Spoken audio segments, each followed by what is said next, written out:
이런 내부의 그런 분위기, 또 이 내부의 분위기를 그렇게 조장하는 사람들이 이게 간첩인 거예요. 스파이예요. 이게. 외부의 적은 적보다도 이 내부의 적이 아주 무서운 겁니다. 이게. 그래서 지금 한국 교회도 그렇고 지금 이 교회에 너무나 많은 그냥 그 부흥의 역사가 막 일어나가지고 외부에서 뭐 돈 갖고 있는 사람 뭐 신앙은 없는데 막 그냥 또 세상 거의 세상 사람들이죠. 그러다가 그냥 교회 막 오니까 이 교회가 이걸 제대로 소화를 못하는 거야. 소화를. 그 사람들 제자를 삼아야 되거든요.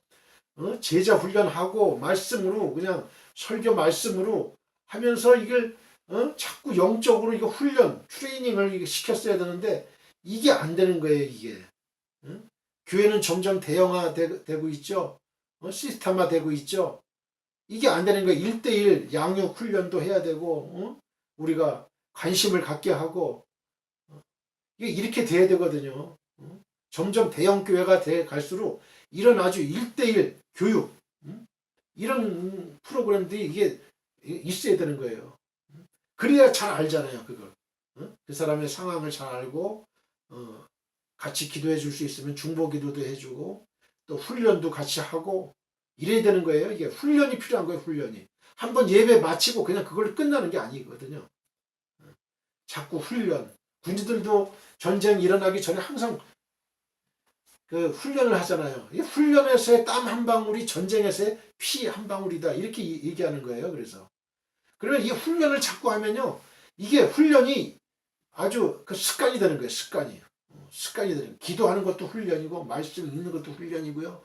찬양 부르는 것도 훈련이고. 이게 다 훈련이에요. 이게 다 훈련이에요. 말씀 듣는 거 다 훈련이라고. 습관화돼야 되는 거예요. 습관. 예수님도 새벽에 새벽 미명에 일어나셔가지고 기도했잖아요. 새벽 기도하셨잖아요. 새벽 기도. 새벽 기도. 우리도 4시, 5시 일어나서 해야 돼, 그거를. 해야 된다고. 교회에 나올 형편이 안 되면 자기 이불 밑에서라도 하나님께 기도해야 돼요. 말씀 읽고 기도해야 돼요. 기도로 시작하고 말씀 읽는 걸로 시작을 해야 돼, 하루를. 한편 혹자는 이러한 본문의 의미와 관련해 가지고요. 본문의 의문사 미를 아까 후라 그랬죠. 후 의문사. 미를 소원이나 희구를 나타내는 표현으로 보고 본문을 수많은 사람이 기도할 때마다 주님 우리에게 큰 복을 내려 주십시오로 번역을 합니다. 표준 세번역. 근데 문법적으로 볼 때 전혀 불가능한 해석은 아니지만 보편적 입장은 아니에요. 앞서 언급한 것처럼 이 본 단락이 자신의 무리에 속한 많은 사람들의 그 회의를 지적하는 문맥임을 감안할 때 그다지 적합한 견해는 아닌 거죠. 수많은 사람들이 회의를 하는 거예요. 의구심을 품는 거예요. 과연 하나님이 다윗과 함께 하시냐? 떠나신 거 아니냐? 우리가 지도자를 다윗을 따라야 될 것이냐 말아야 될 것이냐? 4장 6절 주의 얼굴을 들어 우리에게 비치소서. 네사 알레누 오르 파네카. 본문은 아론의 축도를 상기시켜요. 민수기 6장 24절로 26절. 그래서 아론의 축도를 상기하며 드린 기도로서 여호와 하나님의 언약적 축복의 시행을 촉구하는 내용이에요. 여호와 하나님의 언약적 축복의 시행. 이와 같은 내용의 본문을 직역하면요. 당신의 얼굴 빛을 우리에게 드소서가 돼요. 여기에서 당신의 얼굴빛에 해당하는 오르파네카는 하나님의 자비와 사랑과 은총을 상징하는 표현이에요. 또한 우리에게에 해당하는 알레누는 뭐뭐 위에 어폰이란 뜻의 전치사 아래 1인칭 복수 전미어 누가 결합된 형태예요. 따라서 이는 다윗 자신을 비롯한 그의 추종자들 위에 하나님의 자비가 내려지기를 소원하는 표현이죠. 1인칭 복수, 전미어. 어디 위에 다윗 자신을 비롯해서 그의 추종자들 위에 하나님의 자비가 내려지기를 소원하는 표현이다. 이런 본문은 민수기 6장 25절 26절에 기록된 것처럼 여호와는 그 얼굴로 내게 비추사 은혜 베푸시기를 원하며 여호와는 그 얼굴을 내게로 향하여 드사 평강 주시기를 원하노라를 내용으로 하는 제사장의 이스라엘 축복 기도문을 연상시키는 내용이라 할 수 있어요. 이런 기호는 다윗 및 그에게 속한 이들의 당시 상황과 아주 긴밀한 연관이 있습니다. 즉 다윗은 자신에게 속한 무리들이 여러 가지 환난과 고통으로 인해서 좌절하거나 하나님의 선하신 인도를 의심하고 있는 것과 관련해서 하나님의 얼굴에 비침이 있을 때 그 모든 것이 불식될 것임을 확신하고 이와 같은 기원을 올리고 있는 거예요. 이와 같은 기원을 올리고 있다. 다윗은 자신에게 속한 무리들이 여러 가지 환난과 고통, 지금 고통 중에 있잖아요. 환난 중에 있잖아요. 다윗은 베어풋 신발도 신지 않은 상태에서 도망가고 환난과 고통, 그들이 뭐 무슨 안락한 뭐가 침실이 있겠어요? 뭐가 있겠어요? 아무것도 없죠. 노숙하다시피 하는 건데 이런 환난과 고통으로 인해서 좌절하거나 또 하나님의 선하신 인도를 의심하고 있는 거예요. 의심하고. 그럴 때 하나님의 얼굴에 비침이 있을 때 그 모든 것이 다 해결된다. 이런 기원을 올리고 있다. 이런 얘기. 7절 보겠습니다. 7절. 나타타 시무하 벨리비 메트 떼가남 웨트로삼 라뿌. 나타타는 주께서 두신, 그래서 thou hast put. 그리고 시무하는 기쁨은 더하니이다. 그래서 gladness. 그 다음에 벨리비는 내 마음에 in my heart. 그 다음에 메트는 때보다 more than in the time. 그 다음에 대가남 저희의 곡식과 that their corn. 그 다음에 위트로쌈은 새 포도주에 and their wine. 그 다음에 라뿌는 풍성할, increased 이런 뜻이에요. 그래서 주께서 내 마음에 두신 기쁨은 저희의 곡식과 새 포도주에 풍성할 때보다 더하니이다. You have filled my heart with great joy than when their grain and new wine abound. 4장 7절 주께서 내 마음에 두신 기쁨은 저희의 곡식과 새 포도주에 풍성할 때보다 더하니이다. 나타타 시무아 벨리비 메트. 그래서 4장 7절은 당시 사회적인 통념 또한 다윗의 추종자들의 가치관과 대조되는 다윗의 깊은 신앙심을 잘 드러내주는 구절이에요. 요즘도 비신앙인과 신앙인 단 두 종류밖에 없어요. 중간은 없어요. 믿는 사람과 믿지 않는 사람. 그래서 4장 7절 이걸 다시 번역을 해보면요. 당신은 그들의 곡식과 새 포도주가 많아질 때보다 더한 기쁨을 내 마음에 주셨습니다가 돼요.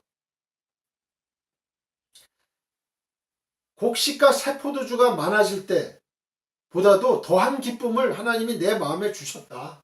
이런 얘기예요.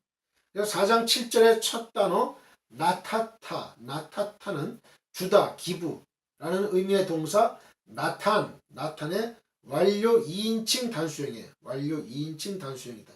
여기서 완료형이 쓰인 것은 하나님께서 다윗에게 이미 그런 기쁨을 주셔서 다윗이 그 마음을 간직하고 있다는 사실을 나타내고 있는 거예요. 지금 그 사실을 다윗이 그 마음을 간직하고 있다. 이러한 기쁨을 하나님이 다윗에게 이미 그런 기쁨을 주셔서 다윗이 그 마음을 간직하고 있다.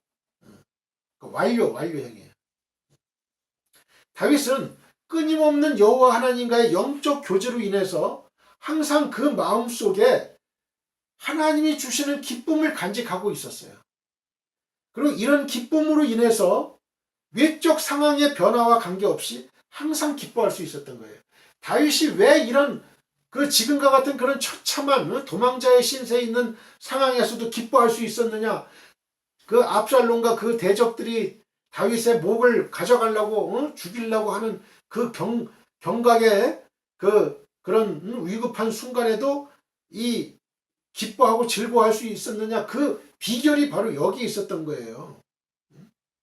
하나님이 주시는 하나님과의 영적인 그 끊임없는 하나님과의 영적인 그 교제, 기도로 인해 가지고 항상 그 마음속에 하나님이 주시는 기쁨을 간직하고 있었다.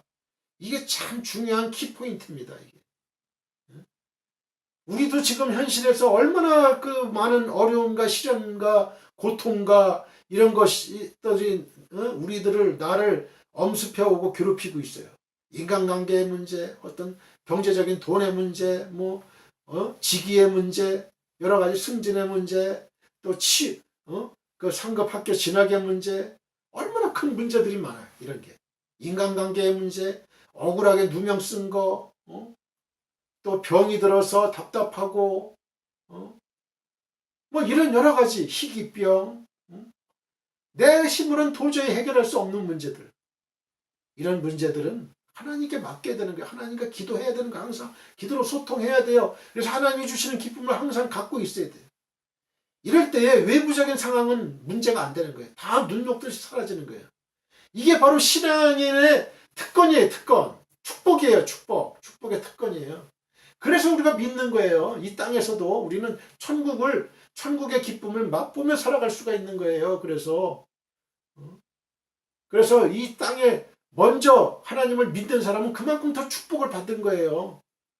저도 참 걱정이 좀 많았던 사람이에요. 예수 믿기 전에는 상황이 아직 도래하지도 않았는데 상황이 이러면 어떨까, 저러면 내일 이런 상황이 벌어지면 어떨까, 저런 상황이 벌어지면 어떨까, 걱정이 참 많았어요. 제가 또 치밀하고 성격이 꼼꼼하다 보니까.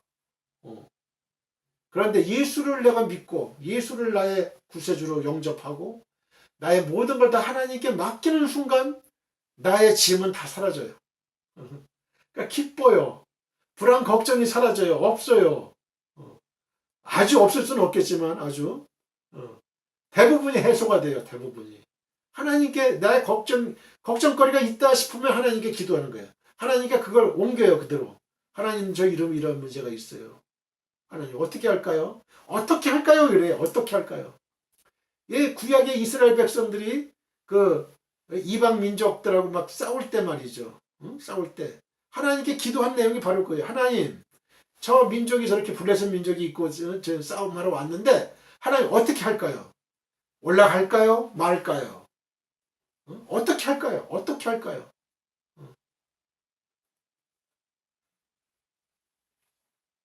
어떻게 할까요?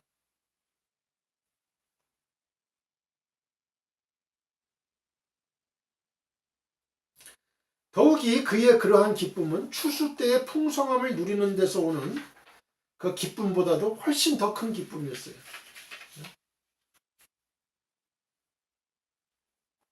여기서 하나님이 주신 기쁨과 비교 대상이 되고 있는 곡식과 새 포도주의 풍성함으로 인한 기쁨은 풍성한 추수로 인해 누리는 물질적인 만족에서 오는 기쁨이에요. 물질적인 만족이죠. 그죠? 포도주, 또 곡식.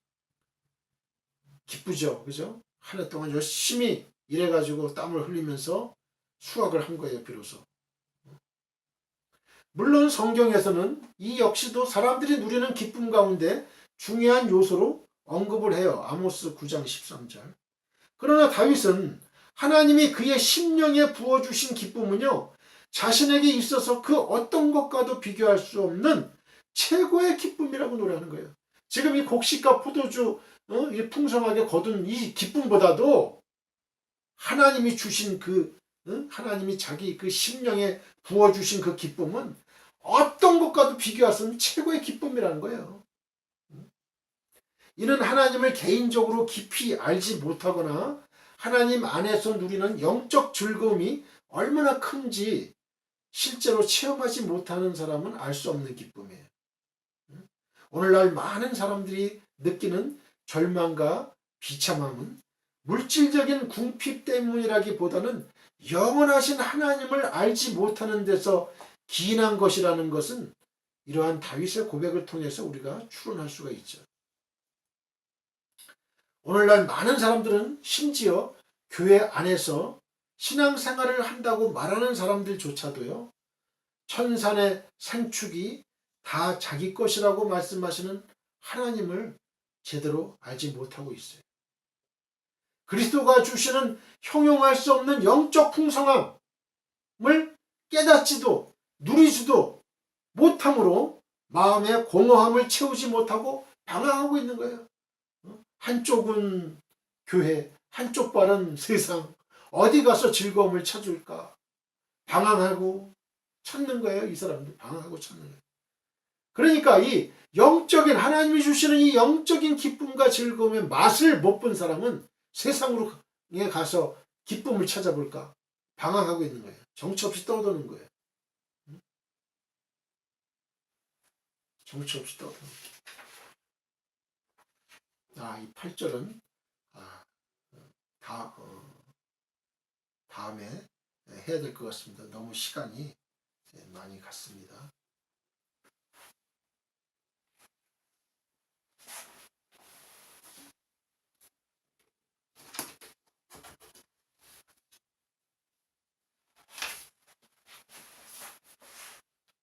자, 오늘은 고난의 밤에 드리는 비탄의 기도 4입니다. 본문은 시편 4편 7절로 8절이에요. 하나님이 주시는 기쁨은 세상의 기쁨과는 차원이 다른 크고도 신비로운 기쁨입니다. 7절을 보면 다윗은 참으로 놀라운 고백을 하고 있습니다. 곧 주께서 내 마음에 두신 기쁨은 그들의 곡식과 새 포도주가 풍성할 때보다 더하니이다 라는 것입니다. 여러분, 지금 다윗이 기뻐할 수 있는 상황입니까? 인간적으로 보면 도저히 기뻐할 수 없는 상황이에요. 통곡을 해도 시원치 않은 상황입니다. 그런데도 그는 기뻐하고 있다는 거예요. 그 기쁨이 얼마나 컸던지 다윗은 그들의 곡식과 새 포도주가 풍성할 때보다 더하니이다 라고 하고 있습니다. 여러분, 추수의 기쁨은 인간이 누릴 수 있는 가장 큰 기쁨 중에 하나입니다. 아모스 9장 13절. 더욱이 그 수확이 풍성하다면 그 기쁨은 배가가 됩니다. 그래서 사람들은 추수를 마치게 되면 축제를 벌여요. 이스라엘은 추수를 마친 후에 성대하게 수장절을 지켰습니다. 우리나라도 추석 명절을 지킵니다. 그런데 다윗은 이러한 추수의 기쁨보다도 더 큰 기쁨을 누리고 있다고 지금 노래하고 있는 겁니다. 그것도 그의 인생 중 최고의 역경 가운데서 말이죠. 그러면 다윗은 어떻게 도저히 기뻐할 수 없는 상황에서도 어떻게 기뻐할 수 있었을까요? 그것은 바로 하나님이 그 마음에 기쁨을 두셨기 때문입니다. 그렇습니다. 하나님이 우리의 마음에 기쁨을 두실 때 우리는 세상의 조건을 초월하여 기쁨을 누릴 수 있습니다. 세상의 기쁨은 조건부 기쁨이에요. 좋은 대학에 들어가야 기쁩니다. 좋은 회사에 입사해야 기쁩니다. 예쁜 사람과 일해야 기쁩니다. 승진하고 좋은 일이 생겨야 기쁨이 찾아옵니다. 그러나 하나님이 주시는 기쁨은 그런 세상적 기쁨과는 다릅니다. 그 기쁨은 조건적이지가 않아요. 하나님의 존재를 경험한 사람들은 모두 할 수 있습니다. 환경은 그대로입니다. 나아진 것은 없어요. 현실을 바라보면 탄식만 나옵니다. 그러나 아무리 열악한 환경에 처할지라도 하나님의 존재와 접촉하기만 하면 그 순간 언제 그런 걱정과 그런 근심과 좌절과 낭망이 있었는가 하는 거예요. 왜냐하면 하나님으로부터 오는 기쁨은 조건부가 아니기 때문입니다. 변화된 조건이 없어요. 없는데도 환경이 변화되지가 않았어요. 그런데도 마음으로부터 솟아나는 샘솟듯이 솟아나는 기쁨인 거예요. 그 기쁨은 그야말로 신비로운 기쁨입니다. 세상 사람들은 도저히 알 수 없는 기쁨이에요. 세상 사람들이 보기에는 도저히 기뻐할 수 있는 상황이 아닌데도 기뻐합니다. 아니, 저 사람은 지금 통곡하고 울어도 시원치 않는데 어떻게 기뻐할 수 있을까? 저 사람 미친 거야. 저 사람 광신도야. 이렇게 막 비난하는 거야. 믿지 않는 자들은. 그 기쁨은 사람의 생각과 말로는 이해하거나 표현할 수 없는 기쁨입니다. 성경을 보면 다윗 말고도 이러한 기쁨을 누린 사람들이 나옵니다. 먼저 주의 사도들을 들 수 있습니다. 그들은 복음을 전하다가 유대 관원들의 시기로 인해서 옥에 갇히며 채찍질을 당했습니다. 도저히 기뻐할 수 없는 상황입니다. 그런데도 그들은 그러한 상황에서 오히려 기뻐했어요. 사도행전 5장 41절. 이는 바울과 실라도 마찬가지였습니다. 그들은 빌립보에서 복음을 전하다가 감옥에 갇히게 되었습니다. 그런데도 그들은 감옥에서 찬송을 불렀어요. 사도행전 16장 25절. 이는 그 마음의 기쁨이 흘러넘치기에 가능한 일이었습니다. 바울은 자신이 그리스도를 위하여 약한 것들과 능욕과 핍박과 곤란을 기뻐한다고 했습니다. 고린도 후서 12장 10절. 이와 같이 하나님이 주시는 기쁨은 고난을 이기는 기쁨입니다. 고난을 이기고도 남는 기쁨입니다. 현실이 지옥과 같아도 기뻐할 수 있는 기쁨입니다. 사랑하는 성도 여러분, 그러면 여러분은 어디서 기쁨을 찾으십니까? 모든 일이 술술 잘 풀리는 것에서입니까? 흔히 말하는 만사 형통에서 기쁨을 찾으려 하십니까? 이런 일들은 사실 하나님을 알지 못하는 자들도 경험할 수 있는 기쁨이에요. 그렇다면 여러분은 어디에서 기쁨을 찾으시렵니까? 세상에서 얻는 기쁨과 차별된 곳에서 기쁨을 찾으시기를 축원드립니다. 세상에서 찾아볼 수 없는 기쁨을 맛보시길 바랍니다. 진심으로 하나님의 존재와 접촉하십시오. 성령 안에 거하십시오. 예수 그리스도 안에 거하십시오. In Christ, 그분을 갈망하십시오. 하나님을 갈망하세요. 주 예수를 갈망하세요. 성령님을 갈망하세요. 그분을 강력히 요청하시고 기대하시기 바랍니다. 그분의 존재와 맞닿는 순간 여러분은 세상이 줄 수 없는 기쁨이 있다는 사실을 비로소 알게 될 것입니다. 그분으로부터 전해오는 기쁨은 세상에 알 수 없는 기쁨이기 때문에 그렇습니다. 부디 짜릿하고 황홀한 그 기쁨을 맛보시기를 바랍니다. 하박국 3장 17절. 비록 무화과나무가 무성하지 못하며 포도나무에 열매가 없으며 감람나무에 소출이 없으며 밭에 먹을 것이 없으며 우리의 양이 없으며 외양간에 소가 없을지라도 나는 여호와로 말미암아 즐거워하며 나의 구원의 하나님으로 말미암아 기뻐하리로다. 이런 기쁨 누리시길 바랍니다. 사도행전 5장 41절. 사도들은 그 이름을 위하여 능욕받는 일에 합당한 자로 여기심을 기뻐하면서 공의 앞을 떠나니라. 사도들이 이런 기쁨이 충만했어요. 막 채찍질 당하고 감옥에 막 갇히고 이런 일을 당해도 그들은 그 자기 마음속에서 우러나오는 성령이 주시는 그 기쁨이 넘쳐 흘렀어요. 샘처럼 솟아났어요. 기뻐하면서 공의 앞을 떠난 거예요. 떳떳하게 당당하게 떠난 거예요. 둘째, 하나님을 배경으로 둔 사람은 환난 가운데서도 평강을 누릴 수 있습니다. 8절을 보면 다윗은 내가 평안히 눕고 자기도 한다라고 고백하고 있습니다.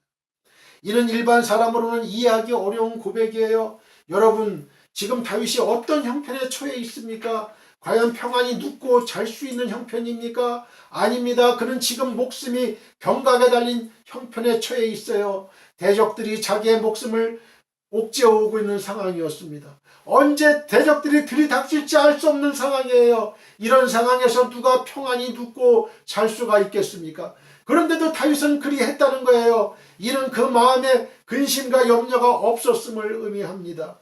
마음에 근심과 염려가 있는 사람은 결코 평안히 잠을 잘 수가 없어요. 근심과 염려가 있는 사람은 잠을 이루지 못하고 밤을 까맣게 지새우게 됩니다. 마음이 평안하지 못하기 때문에 그래요. 그렇다면 다윗은 어떻게 해서 목숨이 경각에 달린 형편에서도 마음의 평안을 누릴 수 있었습니까? 그 비결이 뭡니까? 그것은 그가 하나님을 믿었기 때문입니다. 하나님이 자기를 보호하여 주실 것이라는 확신을 가지고 있었기 때문에 그래요. 그는 왕이 되기 전부터 수많은 환난을 당했습니다.